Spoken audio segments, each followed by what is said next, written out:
आज के इस अद्भुत मन को आनंद में सराबोर करने वाले हमने अपनी आंखों से देवी देवता नहीं देखे, लेकिन नृत्य गोपाल दास जी महाराज को देखते तो ऐसा लगता देवता हमारे सामने आ गए, हमारे बीच आ गए। देवता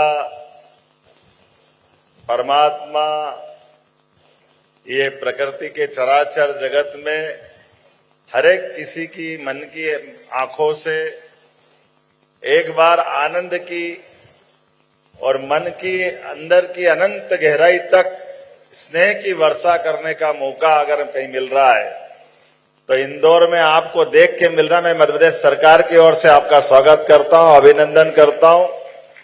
इस अवसर पर सारे संत वृंद, महंत, महामंडलेश्वर, अलग अलग विभूतिगण यहां बैठे हैं। इंदौर की बात ही अलग है, इसका और न छोर वो है इंदौर, इसका आनंद अलग आता। कितने प्रकार से इसका आनंद देखे। मां अहिल्या का 300वां जन्म उत्सव चल रहा है और कई जन्मों के पुण्य के बाद ये मालवा धरती पर एक ऐसी शासिका जिसने शासन व्यवस्था के सूत्र चलाते हुए सभी प्रकार की सनातन संस्कृति को बढ़ाने के लिए जो अपने पुण्य कर्म किए, मुझे लगता है कि वो पुण्य कर्म की ध्वजा आज भी लहरा रही है आपके माध्यम से। जिस प्रकार से हम अपने एक ऐसे अद्वितीय संत का सम्मान कर रहे हैं जिनका जीवन का मैं अलग अलग पक्ष पढ़ रहा था। कितना सुखद सौभाग्य है। आपका जन्म हुआ मथुरा में, आपका नाम नृत्य गोपाल दास जी महाराज, 1962 में आप महंत बने। संस्कृत की पाठशाला और बाकी का अध्ययन अध्यापन का सारा समय आपने मथुरा से चल करके अयोध्या में गुजारा और अपने जीते जी भगवान राम के लिए 500 साल का संघर्ष था और हमारा तो और ज्यादा संबंध है। ऐसा कहते हैं कि जो बाबर ने जिस मंदिर को ध्वस्त किया वो मालवा पुत्र विक्रमादित्य का बनाया हुआ था, उस काल का 2000 साल पुराना। तो हमारे सामने वो 2000 साल का काल तो गौरवशाली एहसास का है, लेकिन अपने सामने वापस प्रभु राम को मुस्कुराने का मौका आपने दिया, इसलिए आपको बधाई देता हूं, सारे संत वृंद को बधाई देता हूं।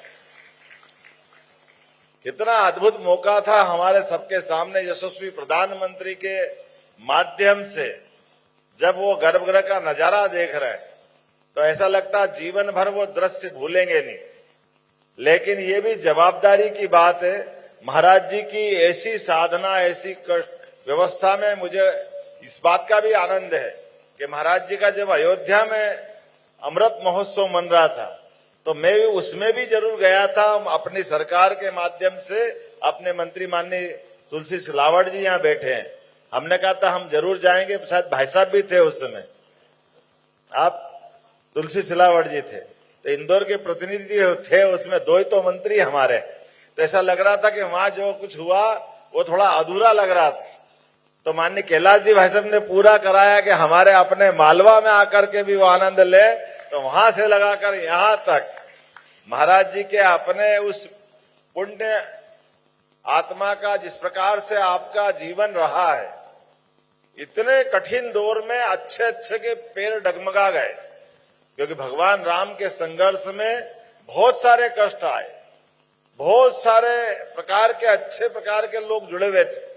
लेकिन ऐसे हर समय हर कष्ट में भी एकमात्र हमारे अपने महंत नृत्य गोपाल दास जी महाराज का आश्रम और आपका अपना मन, हर स्थिति के लिए भगवान राम के देवस्थान पर मंदिर बनना चाहिए। डंके की चोट बोलने वाले कोई व्यक्ति थे तो आप ही वो व्यक्ति है जिनने इस बात के लिए सबके सामने अपने उस संघर्ष को कायम रखा।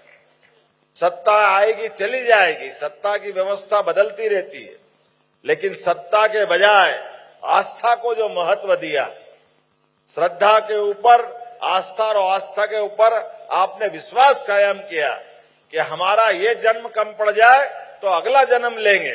500 साल का संघर्ष है, लेकिन भगवान राम के जन्म स्थान पर भगवान राम मुस्कुराएंगे, ये सनातन संस्कृति की धरोहर के लिए आपने पूरा जीवन लगा दिया। मुझे इस बात का आनंद है और भगवान की कृपा से आपका वो संकल्प अपनी आंखों के सामने पूरा हुआ है। हम सब कामना करते हैं कि जब भगवान राम मुस्कुरा रहे तो मथुरा वाले ने क्या बिगाड़ा। बोलो कृष्ण कन्हैया लाल की। महाराज जी, कितना आनंद है, आप भगवान राम को मुस्कुराते देख रहे हैं और आप ही वो दोनों चीजों के सेतु हैं। आपका जन्म भी मथुरा से हुआ है और हम सब भी पलक पावड़े बिछा करके उस समय का इंतजार कर रहे हैं। और कितना सुखद संयोग है, आप श्री राम जन्म स्थान समिति के भी, उस ट्रस्ट के भी अध्यक्ष हैं और भगवान कृष्ण की जन्म स्थिति के भी, जन्म स्थान समिति के उस व्यवस्था के भी अध्यक्ष हैं। इसलिए उम्मीद कर रहे हैं कि हमारे आपके बीच में आपके रहते रहते मथुरा में भी मुस्कुराने का, हमारे अपने कृष्ण कन्हैया का ये मौका आप दिलवाएंगे। आपको जब तक हम ये इस अवस्था में हम सब मान के चलते हैं कि बहुत जल्दी समय आएगा। आज तो जन्माष्टमी आ रही है।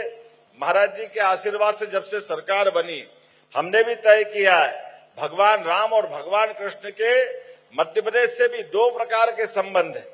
जब अयोध्या छोड़ी तो अयोध्या ने भले ही मुंह मोड़ लिया हो, लेकिन 11 साल तक उनने मध्य प्रदेश में रह करके भगवान राम ने अपना जीवन का वो महत्वपूर्ण समय हमको आशीष दे करके हमको भक्ति करने का मौका दिया, जिसके कारण से चित्रकूट धाम दुनिया में एक अलग पहचान बनाने में कायम हुआ है। हम सब भगवान का वो रूप भी देखते हैं। एक और भगवान हमको मौका देते हैं। दोनों में 17 लाख साल का अंतर है, भगवान राम और कृष्ण में, लेकिन मध्य प्रदेश में दोनों समान रूप से आए। जब भगवान कृष्ण कंस को मार करके मध्य प्रदेश आते हैं तो भगवान केवल कृष्ण भगवान के नाम से जानते हैं, लेकिन भगवान जब सांदीपनी आश्रम में शिक्षा ग्रहण कर लेते तो श्री लगाने वाला स्थान उनके जीवन में है। तो कृष्ण बनकर आए विद्यार्थी को श्री कृष्ण बना करके पहुंचाने की धरती भी मध्य प्रदेश की है। ये हमारा सौभाग्य है, ये परमात्मा की कृपा है। इसलिए हमने तय किया है कि इस बार की जन्माष्टमी भगवान श्री कृष्ण के जो जो पक्ष जिनके कारण से एक अलग उनका अपना रूप बना, उत्कृष्ट विद्यार्थी, जीते जी जो विद्यार्थी गुरु के रूप में स्थापित हुए, लेकिन उनका विद्यार्थी रूप का वो दौर जब वो 64 विद्या 14 कला 64 कला 14 विद्या और 18 पुराण चारों वेद में निष्णात होते हैं और अपने गुरु को जब वो भेंट देते हैं तो भेंट में जब पुनर्दत्ता को देते, राजा रेवत को द्वारका वाला स्थान देते हैं और यहाँ इंदौर के पास से सुदर्शन चक्र धारण करते हैं। ऐसी कई लीलाएं हमारे मध्य प्रदेश में है। तो हमारी सरकार ने तय किया हर एक स्थान को उनके नाम पर, उनके जहां जहां चरण धरे वो तीर्थ बनाने का काम भी मध्य प्रदेश के सरकार के द्वारा किया जाएगा। जाना पाव का वो स्थान जब भगवान को अपनी विनम्रता के कारण से परशुराम जी ने सुदर्शन चक्र दिया। शिक्षा की महत्ता ऐसी है कि कुर्सी पे लात मार के भले कंस को मार दिया, लेकिन भगवान स्वयं उस पर विराजित नहीं हुए। मुझे इस बात का आनंद है, शिक्षा का महत्व भगवान ने सबके सामने बताया। वो गरीब और अमीर की मित्रता का स्थान, वो नारायण धाम जहाँ कृष्ण और सुदामा की मित्रता हुई, ऐसे सभी स्थानों का पुराना ऐतिहासिक इतिहास को जीवंत करते हुए आगे बढ़कर समाज में उससे प्रेरणा मिले। और महाराज जी बहुत अच्छा काम कर रहे हैं। घर घर रामायण, घर घर राम और हर घर रामायण। आपने कहा श्री रामकृष्ण इंटरनेशनल संस्था के माध्यम से ये अभियान आपने चलाया है। मैं तो केवल इसमें घर घर राम में या घर घर रामायण में केवल राम के साथ कृष्ण भी जोड़ने की आपसे अपेक्षा करता हूं, क्योंकि हम जब राम कृष्ण की धरती की बात करते हैं, दुनिया में भारत की पहचान अगर कहीं है, कोई देश का नाम बताए न बताए, केवल भारत के लोग दुनिया में जाके खड़े हो जाए और वो कहे कि मैं राम और कृष्ण की धरती से आता हूं, तो अपने आप दुनिया वाले के मुंह से निकलता कि अर्थात आप भारतवर्ष से आए हो, भारत की पहचान इनके माध्यम से। मैं आज के इस अवसर पर पुनः अपने आप को गौरवान्वित मानता हूं, जिसके कारण से नगर निगम इंदौर ने और माननीय कैलाश जी भाई साहब ने और हमारे आकाश बाबू ने शिवा, कौन सी इंटरनेशनल संस्था, शिवा देव से महादेव, मैं आपको वाकई दिल से बधाई देता हूं आकाश जी, आपने ये बहुत अच्छा काम किया। मेरे जीवन का ये सर्वाधिक महत्व का क्षण है जब आपने मुझे इस तरह से आमंत्रित किया कि महाराज जी के आज इस महोत्सव के कार्यक्रम में हम सब उनका अभिनंदन करने के लिए इकट्ठा हुए। एक बार फिर मैं अपनी ओर से बधाई देता हूं, अभिनंदन करता हूं और महाराज जी हम पे यही कृपा करते रहेंगे, यही मैं भगवान महाकाल से कामना करते हुए अपनी बात समाप्त करता हूं। बोले महाकाल महाराज की।